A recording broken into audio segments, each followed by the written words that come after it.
नाज़रीन, पाकिस्तान ने ख़वारिजियों को अफ़गानिस्तान में निशाना बनाया, लेकिन तकलीफ नई दिल्ली के इक़्तिदार के ऐवानों में हो रही है। अफ़गानिस्तान में ख़वारिजियों के ख़िलाफ़ पाकिस्तान की हालिया कार्रवाई पर भारत का रद्द-ए-अमल उल्टा चोर कोतवाल को डांटने वाला मामला लगता है। पाकिस्तान ने इतवार के रोज़ अफ़गानिस्तान के अंदर छुपे पाकिस्तान दुश्मन फितने, ख़वारिज और अस्करियत पसंदों के ठिकानों पर सर्जिकल स्ट्राइक्स की हैं और 29 दहशत गर्दों को वासिले जहन्नुम किया गया। इसका दर्द काबुल में नहीं बल्कि नई दिल्ली में महसूस किया जा रहा है। भारतीय वज़ारत ख़ारजा ने पाकिस्तान की इस जायज़ और दिफाई कार्रवाई को खुली जारियत करार दे दिया है, जिसका पाकिस्तान के दफ्तर ख़ारजा की तरफ से मुंह तोड़ जवाब भी दिया गया। पाकिस्तान ने दो टोक अल्फाज में वाज़े कर दिया कि पाकिस्तान अपने शहरियों के तहफ़्फ़ुज़ के लिए किसी भी हद तक जा सकता है। दफ्तर ख़ारजा के तर्जुमान ने बयान में कहा है कि इंडिया अफ़गानिस्तान की सरज़मीन से पाकिस्तान के ख़िलाफ़ सरगर्म दहशतगर्द ग्रोहों की मुआवनत और सरपरस्ती भी करता रहा है, जो कि अक़वाम मुत्तहिदा की सलामती काउंसिल के मुतल्लिका पाबंदियों के निज़ाम के खिलाफ वर्जी है। अब हकीकत यह है कि भारत खुद अफगानिस्तान की सरजमीन को पाकिस्तान के खिलाफ इस्तेमाल कर रहा है। TTP हो और दहशतगर्द ग्रोह, उनकी सरपरस्ती की जा रही है, और जब पाकिस्तान उनके बिलों में घुस कर उनको मारता है तो मोदी सरकार बिलबिला उठती है। अगर दहशतगर्दों की सरपरस्ती को बैनुल-अक़वामी क़वानीन के खिलाफ वर्जी नहीं कहते तो फिर क्या कहते हैं? क्या भारत का ये वावेला इस बात का सबूत नहीं कि पाकिस्तान के हमलों में निशाना बनने वाले के ताने बाने नई दिल्ली से जुड़े हुए हैं? इसी तमाम तर सूरत हाल पर बात करने के लिए इस वक्त हमें ज़ाहिर शाह शराजी साहब ज्वाइन कर चुके हैं, सीनियर एनालिस्ट हैं हमारे। बहुत बहुत शुक्रिया शराजी साहब वक्त निकालने के लिए। हमने देखा अभी 2 रोज़ कबल जिस तरह से पाकिस्तान की जानिब से ज़बरदस्त स्ट्राइक्स की गई हैं, 29 दहशतगर्दों को जहन्नुम वासिल किया गया है, लेकिन उसके बाद हम देख रहे हैं कि जो मसले मसाइल हैं वो भारत में उठना शुरू हो गए हैं। पेट में मरोड़ भारत की उठ रही है, तो ज़ाहिर है फिर हम रिलेट ना करें इसको प्रॉक्सीज़ के ज़रिए किस तरह से अपना यहाँ पर काम दिखाया जा रहा है। बार बार याद दहानी के बावजूद और बार बार इंतबाह के बावजूद भी अगर लगाम नहीं डल रही है तो डालनी तो पड़ेगी।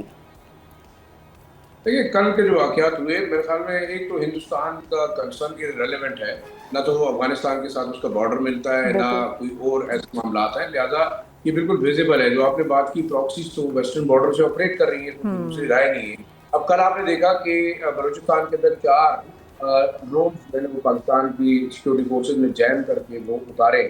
अब उन ड्रोन के मेक को देखा जाए तो ज़्यादातर इतलात यही है, इंटेलिजेंस सोर्सेज भी कह रहे हैं कि ये शायद हीरो ड्रोन हैं जो कि इसराइली इस्तेमाल करते हैं और जो कि 9 मई में पाकिस्तान के खिलाफ हिंदुस्तान ने इस्तेमाल किए थे। तो हम ये कह सकते हैं कि जो मोसाद और राग की प्रॉक्सी है, उन्होंने मिल के पाकिस्तान के खिलाफ 9 मई का हमला किया था, जिसको वो ऑपरेशन संदूर कहते रहे, और हम ने जिस तरीके से उसको रिस्पॉन्ड किया वो विजिबल है।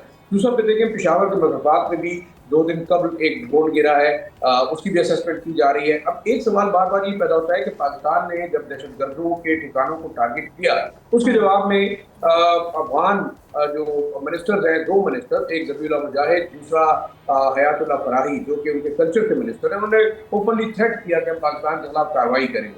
फिर आप देखें सोशल मीडिया अकाउंट्स के ऊपर बाकायदा नरेट किया जाता है कि उन्होंने जो है पाकिस्तान के खिलाफ फजाई कार्रवाई की है। तो what does it mean? It mean के जो हॉस्टाइल कुव्वतें हैं वो ड्रोन भी दे रही हैं, वो एक्सप्लोसिव भी दे रही हैं, वो दहशतगर्दों को सपोर्ट भी कर रही हैं, फाइनेंशियल एड भी जा रही है। और इसमें कोई दूसरी राय अब नहीं है कि लद्दाख के अंदर जो ट्रेनिंग कैंप कायम किया गया है मोसाद और राग की जानिब से, वो जॉइंटली ऑपरेट कर रहा है और वो इस वक्त उन तमाम ग्रुपों को ट्रेन कर रहा है, चाहे वो PLA है, चाहे वो TTP है, चाहे वो जमात-उल-अहरार है, और वो पाकिस्तान के वेस्टर्न बॉर्डर से हमारी सिक्योरिटी को न्यूट्रलाइज कर रहे हैं। अब पाकिस्तान की जानिब से मेरे ख्याल में मैं तो ये समझता हूँ कि रिस्पांस बड़ा इफेक्टिव होना चाहिए और होगा भी। और अब शायद पाकिस्तान ना तो चीन की रिक्वेस्ट पे ये कार्रवाई रोकेगा, ना कतर की रिक्वेस्ट पे रोकेगा। बिल्कुल शाह साहब, sorry to interrupt you, if I am not wrong, तो ये जो भी हालिया कार्रवाइयाँ की गई हैं फिजाई अटैक्स के बाद, हमने पहली दफ़ा देखा है कि ज़मीनी कार्रवाई की गई है, राइट? देखिए, बिल्कुल ये बाजोड़ के बॉर्डर के ऊपर कहा गया है, कुनर में एक ऑपरेशनली कहा गया है कि ग्राउंड ट्रूप्स से मूव किया है, जहाँ जमात-उल-अहरार के कई ठिकाने थे, कुनर के अंदर, पक्तिया और पक्तिका के अंदर, वहाँ उनको न्यूट्रलाइज किया गया है। जमात-उल-अहरार को अगर हम देखें तो ज़्यादातर हमने मोमंत और बाजोड़ के जो तालिबान थे वो उनमें शामिल रहे। लिहाजा बल्कि इसके पहले हमने कुनर में साथ-साथ चमन बॉर्डर के साथ बहुत सारे ऐसे की स्ट्रेटेजिक एरिया थे जिनको पाकिस्तानी सिक्योरिटी फोर्सेस ने टेक ओवर किया और वहाँ बफर जोन बनाए गए हैं। तो this is also an idea कि आप पाकिस्तान के खिलाफ होने वाली दरअंदाजी को रोकने के लिए और दहशतगर्दी की कार्रवाइयों को न्यूट्रलाइज करने के लिए बहुत सारे ऐसे बफर जोन बनेंगे, जो कि हम समझते हैं अफगान तालिबान और उनकी फोर्सेस जो है वो फैसिलिटेट करती हैं ان تمام دہشت گردوں کو جو پاکستان کے اندر داخل ہوں. تو میرے خیال میں یہ پاکستان کی اسٹریٹجی کا ایک افیکٹو حصہ رہے گا. ٹھیک. اچھا یہ بھی بتائے گا، اب جیسے ایران پر اٹیک سے ایک دن پہلے ہم نے دیکھا کہ مودی سرکار پوری اپنی کابینہ کے ساتھ وہاں پہ جاتے نظر آتی ہے، اور پھر اس کے اوپر دیگر خبریں بھی بنتی ہیں، بلکہ وہاں سے پارلیمنٹ سے بات چیت بھی سامنے آئی ہے. پھر اس کے بعد اب ہم یہ دیکھ رہے ہیں کہ سارے معاملات کے بعد جب اپنی پراکسیز کو چھوڑ دیا گیا، ایک بار پھر سے ایران کے ساتھ دوبارہ سے میل ملاپ کرنے کی کوشش کی جا رہی ہے. تو گویا ہم یہ کہہ سکتے ہیں کہ کسی بھی طرح سے کوشش کر لی جائے، لیکن یہ جو ہٹ دھرمی ہے یہ برقرار ہے. ظاہر ہے تو پاکستان کی جانب سے پھر اس طرح کے انیشیٹو لینا تو بالکل صحیح ہے. پھر کس تناظر کے اندر یہ کہا جا رہا ہے کہ جو دفاعی کارروائی ہے وہ کھلی جارحیت ہے؟ دیکھیں میرے خیال میں فرسٹ آف آل تو ہمیں اپنے اس وقت ایک بڑا افیکٹولی اس چیز کو دیکھنا ہوگا کہ ہندوستان کی جتنی اسٹیٹمنٹ ہے ہمیں اس کو ریلیونٹلی لینے ہی نہیں چاہیے سیریسلی. وہ بس ایک اسٹیٹمنٹ انہوں نے دے دی ہے. دوسرا اس وقت پاکستان کو یہ چاہیے کہ جو انڈین اسٹیٹ ٹیررزم ہے، پہلے تو کشمیر کے اندر ہوتا رہا، اب بلوچستان کے اندر اوپر ہو رہا ہے، اب وہ پاکستان کے جو سیٹلڈ ایریاز ہیں، جو فارمر فاٹا کے ایریاز ہیں، اس کے اندر ہو رہا ہے. اور آپ تو دیکھیں مودی سرکار ہو یا جے شنکر ہو یا اجیت دوال ہو، تو اس پالیسی کا حصہ بناتے ہوئے کہتے ہیں کہ بلوچستان کے اندر اور خیبر پختونخوا کے جو نیولی مرج ڈسٹرکٹس ہیں ان کے اندر ہم آزادی کی تحریکوں کو سپورٹ کریں گے. What does it mean? ایک ساورن اسٹیٹ کے اندر آپ دہشت گردوں کو اسلامز فراہم کر رہے ہیں، آپ ٹریننگ بھی دے رہے ہیں، آپ فائنینشیل سپورٹ بھی کر رہے ہیں. اور دوسرا ایک چیز اور معروف اگر ہم نے غور کریں تو روز ایک جہاز اڑتا ہے نیو دہلی سے اور اترتا ہے وہ کابل میں. تو آپ کے خیال سے وہ کیا چیز لے کے جا رہا ہے؟ میرے خیال میں ظاہری بات ہے ڈرون بھی جا رہے ہوں گے، دہشت گردوں کو ٹریننگ کے لیے یہاں لایا بھی جا رہا ہوگا، اس کے علاوہ ایکسپلوسیو بھی جا رہے ہوں گے. باقی ہم نے تو نہیں دیکھا کہ ہندوستان کی جانب سے خوراک یا کوئی ادویات بھی بھجوائی گئی ہوں. تو ہمارے سیں گے اگر ہوتا تو آپ اس وقت پروپیگنڈا دیکھتے کہ اپنے افغان بھائیوں کی ہم مدد کریں. لیکن جو سیکرٹ فلائٹس ہیں اس کا مطلب یہی ہوا کہ وہاں پہ باقاعدہ ان تمام قوتوں کو اسٹرینتھن کیا جا رہا ہے جو کہ بلوچستان اور مرج ڈسٹرکٹ کے اندر، اور خاص طور پہ کراچی پہ جو حملہ ہوا ہے یہ میسج کیا دے رہا ہے؟ پاکستان نے جس طریقے سے ورلڈ وار 3 کو روکا اس کو نیوٹرلائز کرنے کے لیے اس وقت انٹرنیشنل نیریٹو یہ بنایا جا رہا ہے کہ شاید پاکستان غیر محفوظ ہے.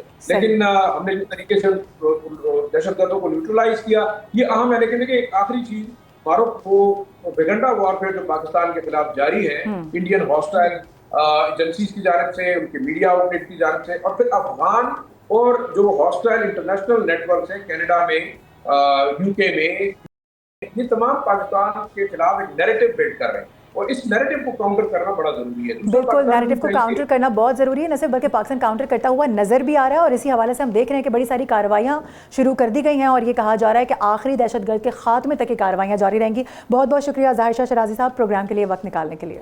اور ناظرین، جاتے جاتے جو خود کو آئی ٹی کی پاور سمجھتا ہے، دنیا کو ڈیجیٹل سپر پاور ہونے کے لیکچرز دیتا ہے، اوقات بس اتنی سی ہے کہ آج اپنے ہی ٹی وی چینلز کی سکرین نہیں بچا پا رہا. ناظرین، یہ ذکر ہے نام نہاد شائننگ اور بڑی جمہوریت کہلانے والے انڈیا کا، جس کی سائبر سیکیورٹی قلعہ ایک ایسا بکھرا کہ پوری دنیا تماشا دیکھ رہی ہے. اب سچ یہ ہے کہ بھارت جو خود کو انفارمیشن ٹیکنالوجی کا عالمی بادشاہ کہتا ہے، آج ہیکرز کے سامنے بے بس دکھائی دیتا ہے. اس کے دعوے تو آسمان چھوتے ہیں، مگر سائبر سیکیورٹی کی حقیقت ہے جو کہ زمین پر آ گری ہے. اب تازہ ترین واقعے میں بھارتی media net work Sun T V کو سائبر حملے کا نشانہ بنایا گیا. معمول کی نشریات بالکل معطل ہو گئیں. نامعلوم hackers broadcast management system تک بھی پہنچ چکے ہیں. مختلف چینلز کی نشریات تبدیل کر دی گئیں، اور پھر وہ منظر سامنے آیا جس نے بھارت کے تمام تر دعووں کو سوالیہ نشان بنا دیا.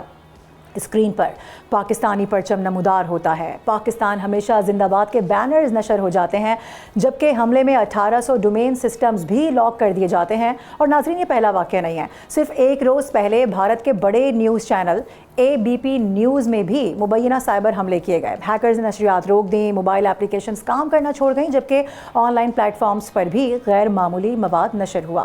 کروڑوں ناظرین رکھنے والا ادارہ اپنی ہی ڈیجیٹل سیکیورٹی کو بے بسی سے دیکھنے کے سوا کچھ کر نہیں سکا، کیونکہ دنیا کو مصنوعی ذہانت یعنی ڈیجیٹل انقلاب اور سائبر برتری کے خواب دکھانے والا بھارت اب اپنے میڈیا نیٹ ورکس کی حفاظت بھی یقینی نہیں بنا پا رہا ہے، اور سوالات اٹھ رہے ہیں. ماہرین خبردار کر رہے ہیں کہ اگر یہ حملے درست ہیں تو یہ صرف ایک پاور چینل کا مسئلہ نہیں ہے، بلکہ بھارت کے پورے ڈیجیٹل انفراسٹرکچر اور سائبر دفاع کے لیے خطرے کی گھنٹی بج چکی ہے. یہ ثابت کر رہے ہیں کہ اگر بھارت کے بڑے بڑے میڈیا ادارے ہیکر سے محفوظ نہیں تو پھر حساس سرکاری ادارے، مالیاتی نظام اور قومی سلامتی کے ڈیجیٹل ڈھانچے कैसे महफूज होंगे? अब सच ये है कि भारत IT सुपर पावर नहीं, IT सिफर हो चुका है, जिसकी चमकती हुई इमारत अंदर से रेत की दीवार साबित हुई है और दुनिया में मोदी सरकार की खूब रुसवाई हो रही है। और हम मिलकर दुआ करते हैं कि ये रुसवाइयाँ आगे तक भी जारी रहें।